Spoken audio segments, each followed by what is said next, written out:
Bonjour, à travers cette vidéo, vous pourrez apprendre différentes notions clés sur le vieillissement et sur les troubles que peut présenter une personne âgée. Cette première vidéo, créée dans le cadre du projet Caremans de promotion santé suisse, permettra de faire la distinction entre le vieillissement normal, dit physiologique, et le vieillissement pathologique, qui lui s'éloigne de la norme.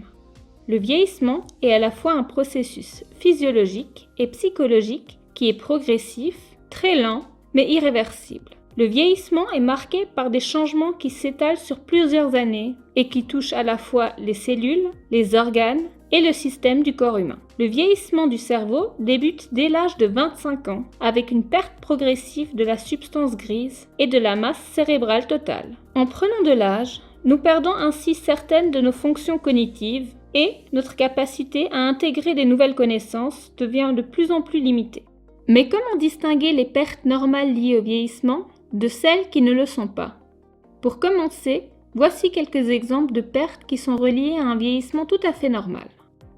En vieillissant, il est habituel d'avoir de légères pertes de mémoire temporaire, de chercher parfois un peu ses mots, d'oublier certains noms et d'avoir certaines difficultés à se repérer dans les lieux peu connus, comme par exemple se rappeler où on a stationné sa voiture.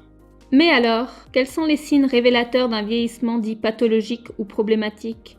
Tout d'abord, il faut que le changement observé chez la personne âgée ne correspond pas à son fonctionnement habituel et que celui-ci ait un impact négatif sur la personne. Il s'agit par exemple d'un changement soudain de personnalité ou la présence de comportements inhabituels. D'autres signes d'un vieillissement dit pathologique et nécessitant une attention particulière sont des troubles de la communication.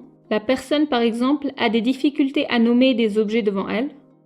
Des pensées désorganisées. La personne peut parler d'un sujet à un autre sans transition logique. Une désorientation qui peut être spatio-temporelle ou de personne, comme par exemple ne plus savoir en quelle année nous sommes, où est-ce qu'on habite. Et enfin, des troubles de la perception comme des hallucinations visuelles ou auditives. Pour finir, il faut également être attentif en cas de comportement inhabituel pour la personne. Il peut s'agir de comportements dits perturbateurs, comme de l'agitation, voire de l'agressivité ou de la violence. Mais il peut également s'agir de comportements que l'on dit plus silencieux, car ceux-ci sont moins visibles, comme par exemple un désintérêt pour toute chose, de l'indifférence.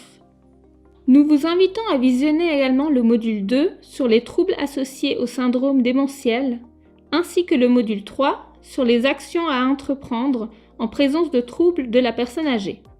Si vous êtes intéressé à découvrir davantage nos formations, nous vous invitons à visiter notre site internet www.caremans.ch sous l'onglet « Nos formations pour les professionnels non soignants ».